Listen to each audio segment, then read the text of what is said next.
السلام عليكم. لو انا قلت لك ان في فريم ورك اسرع واسهل من رياكت وبيخليك تكتب كود اقل بنسبة 40%، طبعا هتقولي بتهزر، بس انا مش بهزر.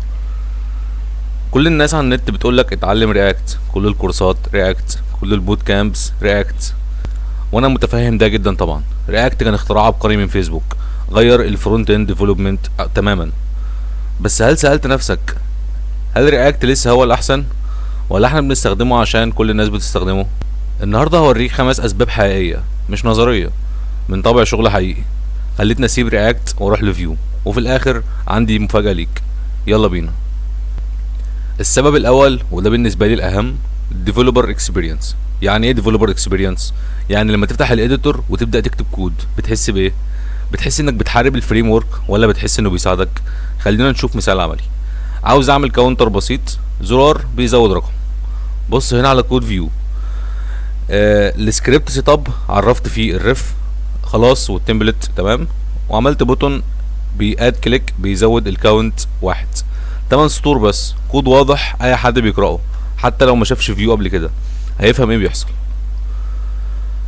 تعالوا نبص الناحيه التانية على كود رياكت. يوز ستيت، سيت كاونت، كول باك فانكشن جوه اون كليك. الكود اطول والاهم اعقد، في بويل بريت اكتر، في حاجات لازم تفكر فيها ملهاش علاقه بالفيتشر نفسها، وده كاونتر بسيط. تخيل لما تيجي تعمل فورم فيه 10 انبوتس، في رياكت كل انبوت محتاج set state بلس on change بلس value. في فيو هو سطر واحد بس، في موديل. بس مش بس كده، فيو عندها حاجه اسمها single file component. كل كومبوننت ال HTML بتاعه والجافا سكريبت بتاعه والسي اس اس بتاعه كلهم في ملف واحد، والسي اس اس بيبقى سكوبد تلقائيا، يعني الستايل بتاع الكومبوننت مش بتتاثر على كومبوننتس تانية. في رياكت محتاج سي اس اس موديول او ستايل كومبوننتس او تيلوينز او اي حاجه تانية عشان تحل مشكله السي اس اس ايزوليشن. في فيو المشكله دي مش موجوده اصلا. السبب التاني الاوفيشال ايكو سيستم، وده حاجه الناس بتتجاهلها كتير. لما تيجي تبدا مشروع رياكت جديد اول حاجه بتعملها ايه؟ بتقعد تختار عاوز ايه في الراوتنج، رياكت راوتر ولا تاني ستاك راوتر، وكل واحده فيهم ليها اي بي هاي مختلفه. عاوز ايه في الستيت مانجمنت، ريدوكس ولا زو ستاند ولا جوتي ولا ريكويل ولا موب اكس ولا فالتوي. انت لسه ما كتبتش سطر كود واحد. في فيو طبعا ما فيش الكلام ده. في فيو موجود فيو راوتر، ده الراوتنج الرسمي بتاع فيو، فريق فيو اصلا الرسمي هو اللي بيدوره. عندنا بنيه برضو ده الاوفيشال ستيت مانجمنت، ابسط بكتير وبديل لفيو اكس. الفيو ديف تولز ده من احسن الديف تولز لاي فريم ورك، تقدر تشوف جواه الكومبوننت تري والستيت والراوتس وكل حاجه بسهوله. فيت وهي اسرع بيلد تول موجوده حاليا. نكست لو محتاج سيرفر سايد ريندرنج او ستاتيك سايد جنريشن. كل حاجه بتشتغل مع بعض اوت اوف ذا بوكس، مفيش فيرجن كونفليكت، مفيش المكتبه دي مش بتدعم الاصدار ده، مفيش ساعات ضايعه في السيت اب. تعمل npm create view at latest وتبدا تشتغل. وده فرق كبير جدا خصوصا لما تكون في تيم، لما كل الناس بتستخدم نفس الادوات بنفس الطريقه الكود بيز بيبقى كلين وكونستانت. في رياكت كل مشروع ليه ستاك مختلف، تروح شركه جديده محتاج تتعلم الستاك بتاعه من الاول. السبب الثالث الا وهو البيرفورمانس، وهنا الموضوع بيبقى تكنيكال شويه بس مهم تفهمه. رياكت بيستخدم حاجه اسمها الفيرتشوال دوم، وببساطة ان هو بيعمل نسخة من الدوم في الميموري، ولما حاجة بتتغير بيقارن النسخة القديمة وبيحدث الجزء اللي اتغير بس. فكرة حلوة بس فيها مشكلة، لما البيرنت كومبوننت يتحدث كل التشيلدرن بيتعمل لهم ري ريندر حتى لو مفيش حاجة اتغيرت فيهم. عشان كده رياكت اخترع رياكت ميمو، يوز كول باك، يوز ميمو. كل دول ادوات عشان انت تقول لرياكت الحتة دي ما تحدثهاش، يعني انت بتعمل شغل الفريم ورك. فيو بيستخدم حاجه اسمها بروكسي بيزد رياكتيفيتي، يعني بيعرف بالظبط ايه اللي اتغير على مستوى البروبرتي. لو غيرت في فيو يوزر دوت نيم بيحدث الكومبوننت اللي استخدم يوزر دوت نيم مش كل حاجه، مفيش يوز ميمو، مفيش يوز كول باك، مفيش مانوال اوبتمايزيشن. وكمان الفيو كومبايلر بيعمل حاجه ذكيه جدا، وقت البيلد بيحلل التمبلت وبيعرف الجزء ده ستاتيك مش هيتغير ابدا فبيعمل له سكيب، وقت الابديت ما بيلمسوش. وده اسمه كومبايلد انفورمد فيرتشوال دوم، وده حاجه رياكت ما بتستعملهاش. النتيجه فيو 3 اسرع في الابديتس، اصغر في البندل سايز، وبيستهلك ميموري اقل من غير اما تعمل اي اوبتمايزيشن بايدك. السبب الرابع والا وهو الكومبوزيشن اي بي اي. رياكت هوكس اول ما نزلت سنه 2019 كانت ثوره حقيقيه وغيرت طريقه كتابه الكود تماما، بس مع الوقت بدات المشاكل تظهر. المشكله الاولى الرولز اوف هوكس. ما ينفعش تستخدم يوز ستيت او يوز افكت جوه اف ستيتمنت، ما ينفعش تحطهم في لوب، لازم يبقوا في التوب ليفل. ليه؟ عشان رياكت بيتتبع الهوك بالترتيب، لو الترتيب اتغير كل حاجه بتبوظ. المشكله التانية هي ستيل كلوجرز، وده من اصعب البجز في رياكت. ركز معايا، تخيل عندك يوز افكت بيعمل سيت انترفال، جوه الانترفال بتقرا ستيت فاليو. المفاجاه الفاليو بتفضل قديمه. ليه؟ لان الكلوجر اخد سناب شوت من الستيت وقت ما الافكت اتعمل. عشان تحل المشكله دي محتاج تضيف الفاليو في الديبندنسي اري، او تستخدم يوز ريف، او تستخدم فانكشن ابديت باترن. كل ده كومبلكسيتي ملاش لازمه خالص. المشكله الثالثه اليوز افكت. اليوز افكت هو اكتر حاجه بتعمل مشاكل في رياكت مع الاي بي اي. الديبندنسي اري، تنسى ديبندنسي واحده عندك بج، طب تحط ديبندنسي زياده عندك انفينيتي لوب.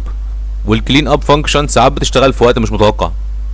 حتى دان ابراموف واحد من الناس اللي عملت رياكت كتب بلوج من 50 صفحه بيشرح اليوز افكت عشان يشرح اي بي اي واحد. تعالوا نروح لفيو كومبوزيشن اي بي اي. هي خدت نفس الفكره بس فصلت اللوجيك في فانكشنز قابله لاعاده الاستخدام بس من غير المشاكل دي. في فيو الكومبوزابل هو فانكشن عاديه بترجع رياكتيف ريفس، مفيش رولز غريبه، مفيش ديبندنسي اري. شوفوا المثال، يوز ماوس. في فيو عرفت ريفس لاكس وواي، سجلت ايفنت ليسنر في اون ماونتد، شيلته في اون ماونتد. واضح وبسيط، مفيش سربرايزز، والاهم مفيش ستيل كلوجر في فيو، لان فيو بيستخدم اوبجكتس وريفس ليها فاليو مش كلوجرز، فالقيمه دايما هي الاحدث. نيجي للسبب الخامس والاخير الا وهو الريال وورلد برودكتيفيتي. طبعا انا مش بتكلم نظري، انا شغال بفيو في الشركه ومطلع حاجات برودكشن كتير، كل يوم بكتب فيو كود وكل يوم بشوف الفرق. خليني اوريك مثال. هنعمل تو دو اب بسيط، انبوت وفي مثلا قائمه تاسكات وفي كاونتر. في فيو شوف الكود، ريف للريف، تو دوز للكمبيوتد، نيو تو دو للريميننج. في الفي موديل تمبلت على الانبوت، يعني اي حاجه المستخدم بيكتبها بتتحدث تلقائي في الداتا. في 4 على التو دوز، يعني بيعمل لوب على كل التو دو. في موديل على التشيك بوكس، يعني بيربط الدان ستيتس تلقائي. كل ده كود واضح وقابل للقراءه وبيشتغل.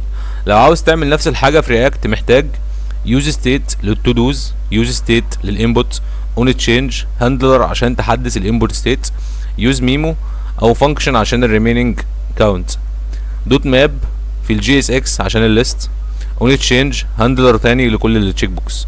ضعف الكود وضعف التفكير وضعف الوقت. وانا لما باجي اعمل فيتشر جديده في الشغل الوقت ده بيفرق في البرودكتيفيتي طبعا بتفرق، الكود كواليتي طبعا بتفرق. طيب بعد كل الكلام ده هل رياكت وحشه؟ لا وطبعا لا. رياكت الايكو سيستم عنده اكبر طبعا، وعنده مكتبات لكل حاجه تتخيلها. رياكت عنده اكبر سوق شغل، شركات كتير بتدور على رياكت ديفلوبرز. رياكت نيتيف لو عاوز تعمل موبايل ابس بنفس الكود بيس، ودي مزايا حقيقيه طبعا مش هنكرها. بس السؤال مش رياكت وحشه ولا لا، السؤال ايه هي الاداه اللي هتخليك برودكتيف اكتر؟ ايه هي الاداه اللي هتخليك تكتب كود اقل، تفكر في البيزنس لوجيك بدل ما تفكر في الفريم ورك، تخلص الفيتشر اسرع؟ انا لقيت الاجابه دي في فيو، ومش انا بس، شركات كتير بتستخدم فيو، منهم علي بابا وجيت لاب وادوبي وابل. ده مش فريم ورك صغير، ده فريم ورك بيتبنى من اكبر الشركات في العالم. وجينا للمفاجاه بتاعتنا، وعشان انا مؤمن ان فيو جي اس تستاهل تتعلمها صح، قررت اعمل حاجه مختلفه. ان شاء الله هعمل كورس مجاني كامل على القناه، 12 حلقه من الصفر لحد ما تبني مشروع حقيقي. مش كورس نظري بس، مش سلايدز، كل حاجه بالكود وكل حاجه عمليه، وان شاء الله من الصفر لحد الاحتراف ان شاء الله. هنبدا من الاساسيات، ايه هو فيو وازاي بيشتغل، هنتعلم التمبلت سينتاكس، ازاي تكتب HTML دايناميك، هنتعمق في الرياكتيفيتي وازاي فيو بيعرف ان الداتا اتغيرت، الكمبيوتد بروبرتيز والواتشرز عشان تعمل ديرايفد داتا، هنتعلم الكومبوننتس وازاي تقسم التطبيق بتاعك لقطع صغيره قابله لاعاده الاستخدام، البروبس والايفنتس وازاي الكومبوننتس بتتكلم مع بعض، السلوتس والدايناميك كومبوننتس ودي باترن متقدمه، اللايف سايكل هوكس ودي دوره حياه المكون، الفيو راوتر التنقل ما بين الصفحات، والبنيه الستيت مانجمنت، والكومبوزابل ازاي تعمل لوجيك قابل لاعاده الاستخدام. وفي الاخر هنبني مشروع حقيقي من الصفر، مشروع تقدر تحطه في البورتفوليو بتاعك. كل ده ان شاء الله هنزله مجاني على القناه. انا امين محمد، وده كودينج ويز امين. سلام.